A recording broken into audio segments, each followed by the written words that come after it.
ان سے جو مسلمان ہو کر کے ناجائز و حرام کام میں مبتلا ہے۔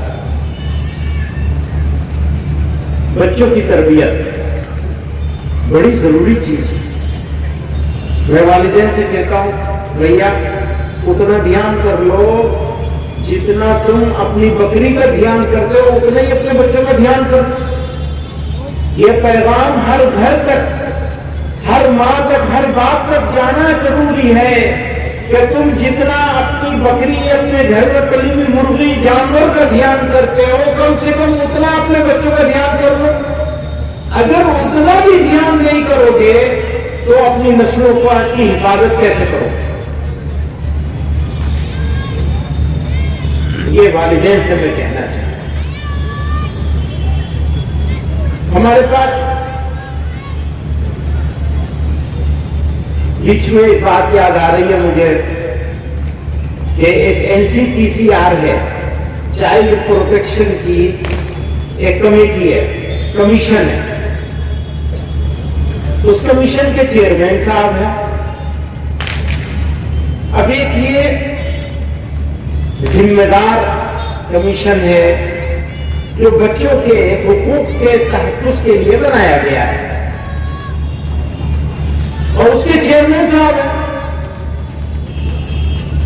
انہوں نے جب سے چیئرمین بنے ہیں تب سے بچوں کے حقوق کے لیے تو کچھ نہیں کیا، البتہ اسلام، مسلمان اور مدارس اسلامیہ وہ انہوں نے ان کو قبض میں مبتلا کر رکھا ہے، پیٹ میں تکلیف ہے، اور درد بھی ایسا ہے کہ اس کی مروڑ اٹھتی ہے ان کو بیچاروں کو، اور اس مروڑ میں وہ اپنی بات بھول کر دوسری بات کرنے لگتے ہیں۔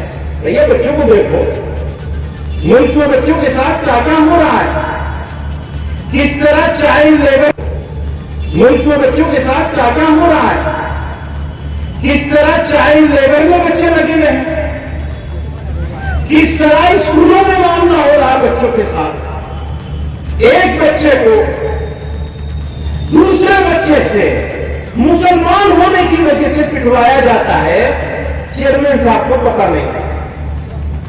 ایک بچے کو اسکول کا پرنسپل یا ٹیچر دوسرے بچے سے مسلمان ہونے کی وجہ سے اس سے پٹواتی ہے، چیئرمین صاحب غائب ہے۔ اور ہمارے مدرسوں سے پریشانی ہے ان کو، ہمارے مدرسوں سے ان کو پریشانی ہے۔ میں انہیں کیا کہوں، کہے گا انہیں سنے گا کون میری چاک دامانی کا افسانہ۔ یہاں سب اپنے اپنے پیرہن کی بات کرتے ہیں، ان کی باتیں سنو، ان کی پچھلی میں ایک تقریر آئی، ان کی باتیں سنو تو ایسا لگتا ہے مسلمانوں کو گالیاں دے کر اپنی ملائی کاٹ رہے ہیں، بس فیشن بن گیا۔ سب سے آسان کام ہے مسلمان کو اسلام کو گالی دینا، مجھے ان سے کوئی کیا کرے؟ جتنی باتیں انہوں نے مدرسوں کے بارے میں کہی ہے بھیا اس کی ریسرچ خود ہی کر لو، کتنی باتیں سچ ہے کتنی جھوٹ ہے۔ آپ جاتے ہیں اپنی قابلیت کو ڈھالتے ہیں ایک مجمع کے اندر، تقریر کر رہے ہیں، آپ NCPCR کے چیئرمین ہیں، ذرا دیکھیے کچھ تو شرم کیجیے، ایک تحقیق تو کر لیجیے کہ کیا بات کر رہے ہیں۔ میں یہ نہیں کہتا ہمارا سارا نظام بالکل ٹھیک ہے، ہو سکتا ہے کوئی ہمارے پاس غلطی بھی ہوگی، ضرور ہوگی، اور کوئی غلطی ہے تو اسے ٹھیک بھی کرنے کو تیار ہے، ہمیشہ تیار ہے ٹھیک کرنے کو۔ مان لیا ہمارے مدرسے میں کوئی ایسی چیز ہو رہی ہو، ہمارے مسجد میں کوئی ایسی بات ہو رہی ہو، ہماری جمعیت میں کوئی کام غلط ہو رہا ہو، ہماری تقریر میں کوئی کام غلط ہو رہا ہو، ہماری ٹریننگ میں کوئی کام غلط ہو رہا ہو، ہم ٹھیک کرنے کے لیے ہمیشہ تیار ہیں، اور سب کو ٹھیک کرنے کے لیے تیار رہنا چاہیے۔ لیکن چیئرمین صاحب بیچارے تحقیق بھی نہیں کرتے، تقریر کو تقریر لگائے ہوئے ہیں۔ اب انہیں کیا کہیں گے؟ جاہل کہیں، وہ ہم کہنا نہیں چاہتے، اپنا منہ نہیں خراب کرنا چاہتے، گندا نہیں کرنا چاہتے۔ ساری گندگی تمہیں مبارک، ساری جہالت تمہیں مبارک۔ میں نہ گندی بات کرنا چاہتا ہوں، نہ گندگی پھیلانا چاہتا ہوں، اور نہ جہالت میں جانا چاہتا ہوں۔ تمہاری مبارک ہو، جس جو تمہاری حیثیت ہے وہ تم کر رہے ہو۔ بنا دیا ایسے لوگوں کو چیئرمین، تو کیا کریں گے آپ؟ بھائی کسی پڑھے لکھے آدمی کو، سمجھدار آدمی کو بنایا ہوگا جو ملک کو بنانے کی فکر کرتا، جو قوموں کو جوڑنے کی بات سوچتا، جو واقعی اصلاح لانے کی فکر کرتا، جو واقعی چیزوں کو ٹھیک کرنے کی فکر کرتا۔ جب کوئی واقعی ٹھیک کرنے کی فکر کرے گا تو وہ اسکول کو بھی دیکھے گا، کالجوں کو بھی دیکھے گا، سڑکوں پر کھیلنے والے بچوں کو بھی دیکھے گا، بھیک مانگنے والے بچوں کو بھی دیکھے گا۔ ان کی ناک کے نیچے بچے بھیک مانگ رہے ہیں اور مہنگائی آ رہی ہے، ان کو ہوش بھی نہیں، ہوش بھی نہیں، ان کو مزے میں ہے۔ چیئرمین صاحب 300 سال پرانی بات انہیں یاد آ رہی ہے۔ سبحان اللہ۔ تو اس سے زیادہ میں ان کے بارے میں کچھ نہیں کہنا چاہتا، کہنے کو تو بہت کچھ ہے۔ ان کو یہ بھی نہیں کہنا چاہتا کہ تم میرے پاس آؤ، میں تمہیں بتاؤں کہ تم نے کیا کیا غلط کہا ہے، اسے ٹھیک کر لو، بھیا کم سے کم صحیح بات تو کہو۔ وہ بھی نہیں کہنا چاہتا، وہ اس قابل بھی نہیں ہے چیئرمین۔ تو کاٹ لو ملائی، وہ اچھا جملہ میں نے کہیں پڑھا، کسی صاحب نے لکھا گالیاں دے کے ملائی کاٹ رہے ہیں۔ بس آسان ہے، پڑھنا نہیں پڑے گا، لکھنا نہیں پڑے گا، ریسرچ نہیں کرنی پڑے گی، صحیح بات ہے۔ وہ دل میں ایک نفرت ہے، کیسے اس کا اظہار کریں گے؟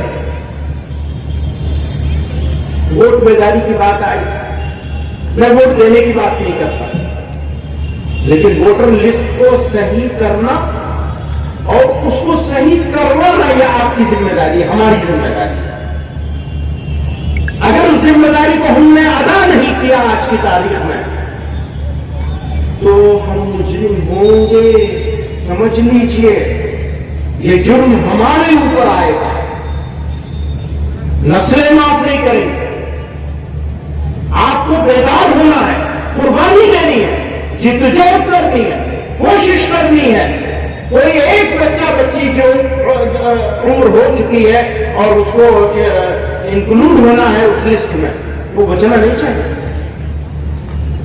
لسٹ ٹھیک کرائیے، جس کا انتقال ہو گیا اس کا نکلوائیے، وہ رہنا نہیں چاہیے، جو نہیں چلا ہے وہ چل جانا چاہیے۔ شادی کر کے لائے تو پھر فوراً وہاں سے کٹوانا چاہیے، یہاں چڑھوانا چاہیے، اور کوئی دوسرا نہیں کرے گا، یہ ہمارا اور آپ کا کام ہے، جمعیت علماء کا کام ہے۔ اگر ہم یہ دعویٰ کرتے ہیں کہ ہمارا تعلق جمعیت علماء سے ہے، یا تو کام کر لیجیے یا ہٹ جائیے، ہمارا ادھیکار نہیں رہے گا پھر اس جمعیت علماء سے وابستہ رہنے کا۔ اگر ہم آرام سے سو گئے، اگر ہم نے محنت نہیں کی، اگر ہم نے قربانی نہیں کی، اگر ہم گاؤں گاؤں محلے محلے نہیں گھومے، ضروری کام ہے جیسے مطلب قائم کرنا، ضروری کاموں میں سے سب سے ضروری کام ہے ایمان کی حفاظت کرنا۔ پھر دنیاوی لحاظ سے دیکھیں تو پھر کاغذات کا صحیح کرنا ہمارا سب سے ضروری کام ہے۔ یہ مذاق نہیں ہے۔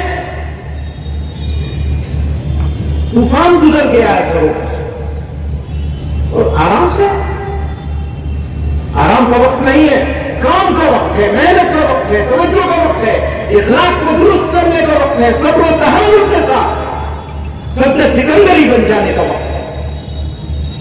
جو صبر نہیں کر سکتا وہ شکر بھی نہیں کر سکتا۔ بے شمار نعمت پروردگار عالم